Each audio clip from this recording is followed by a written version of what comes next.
They thought killing Caesar would save Rome.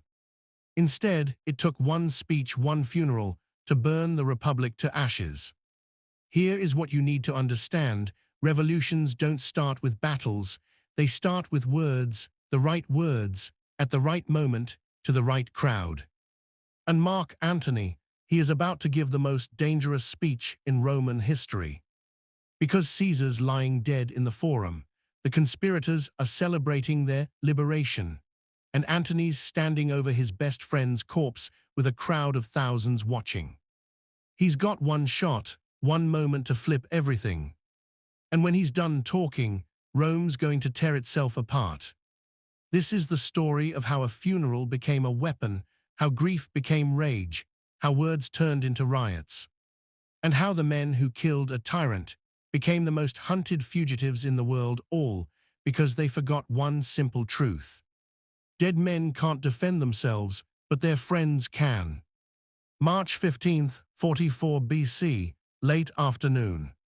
Caesar's dead, 23 stab wounds, bleeding out at the base of Pompey's statue. The conspirators Brutus, Cassius, 60 others are standing there holding bloody daggers like trophies. They're waiting for something, applause, cheers, Romans flooding in to thank them for saving the Republic. Instead, silence.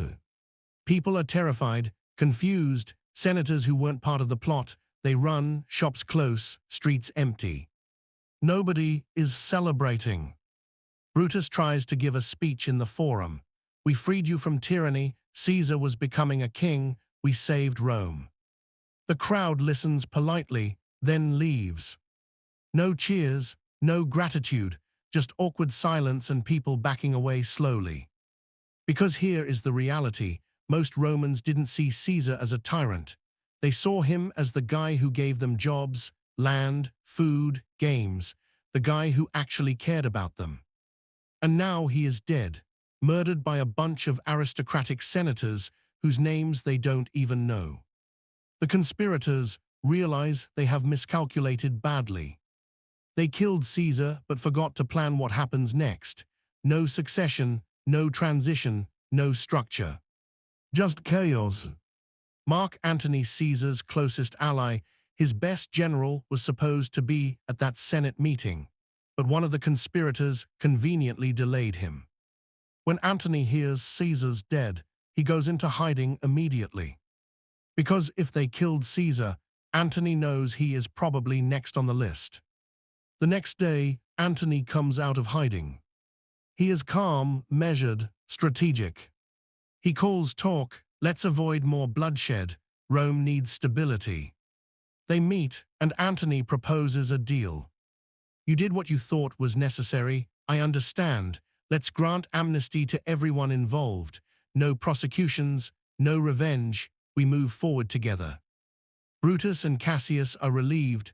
This is perfect, exactly what they wanted, peace, the Republic restored without more violence. Then Antony adds one more request. Let me give Caesar a proper public funeral. He was Pontifex Maximus, a consul, he deserves that respect.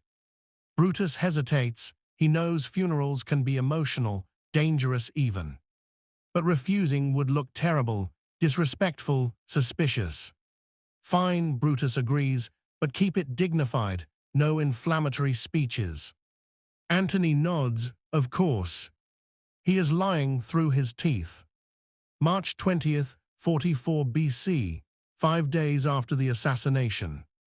Caesar's funeral. The Forum is packed. Thousands of Romans, veterans, common people, soldiers who served under Caesar, everyone is present there.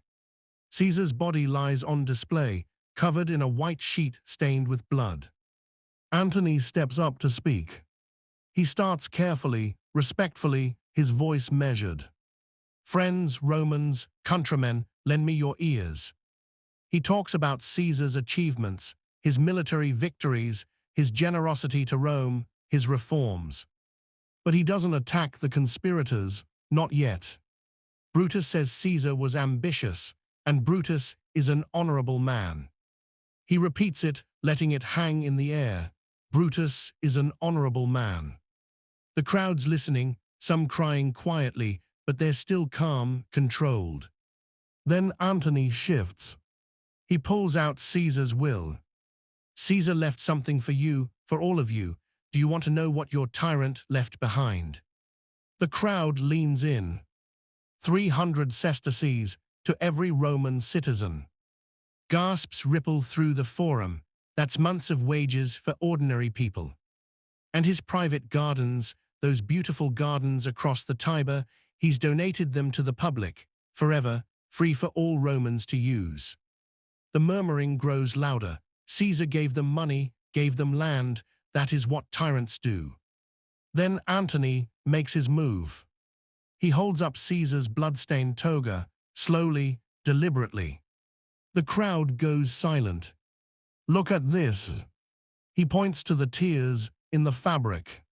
See this? This is where Brutus stabbed him. Brutus, his friend, the man Caesar loved like a son. He points to another tear. And here Cassius, another honorable man. Another hole. And here, and here, and here. 23 wounds, 23 holes in the fabric. They didn't just kill him, they butchered him, stabbed him 23 times while he was unarmed, in the Senate, the place where laws are made. The crowd's anger is building. You can feel it like heat rising. They called him ambitious, but Caesar brought you wealth, victory, land, glory. Antony's voice rises now. They called him a tyrant, but Caesar gave you everything he had, even in death. He holds the toga higher. And these honorable men, these liberators, they murdered him like a criminal, surrounded him, stabbed him, betrayed him. The crowd shouting now, angry, crying, demanding justice. But Antony's not finished. I'm not here to turn you against them, of course. They're honorable men, all of them honorable men. The sarcasm cuts like a blade. But imagine, just imagine if Caesar could speak now, if he could ask you himself, was I a tyrant? Did I deserve this? Silence. Then chaos. The crowd explodes, screaming, grabbing torches, smashing furniture. They set fire to the Senate building where Caesar died. They storm through Rome hunting for the conspirators, breaking into their houses, looking for blood. Brutus and Cassius flee that very night. They barely escape with their lives. Within hours, the liberators of Rome have become the most hated fugitives in the Republic. And Antony, he's just seized control of everything. But while Antony's consolidating power, mobilizing troops, enjoying his victory, someone else is reading Caesar's will very carefully. An 18-year-old kid, sickly, unimpressive, nobody important. His name is Gaius Octavius, Caesar's great nephew. And according to the will, Caesar adopted him posthumously, made him his official heir, gave him his name, his fortune, his legacy. This kid is now Gaius Julius Caesar Octavianus. History will call him Octavian. Nobody takes him seriously. He is young and weak, no military experience, no political connections. Antony literally laughs when Octavian shows up in Rome, claiming his inheritance. Go home, boy, men are handling this. But Octavian doesn't go home. He starts visiting Caesar's veterans, soldiers who fought in Gaul, who crossed the Rubicon, who loved Caesar. I'm Caesar's son now, he chose me as his heir, will you honor his choice? And slowly, shockingly, they start listening. Because they didn't fight for Antony, they fought for Caesar. And if this kid carries Caesar's name, maybe he deserves their loyalty. The power struggle begins. Antony versus Octavian, both claiming to be Caesar's true successor, both gathering armies, both preparing for war. Meanwhile, Brutus and Cassius are in the east, raising their own forces. They know they can't return to Rome peacefully. War is their only option now. Rome is about to tear itself apart. Again. And it all started with one speech, one funeral. One moment where words became weapons. Stay tuned for the next part, and don't forget to like and subscribe.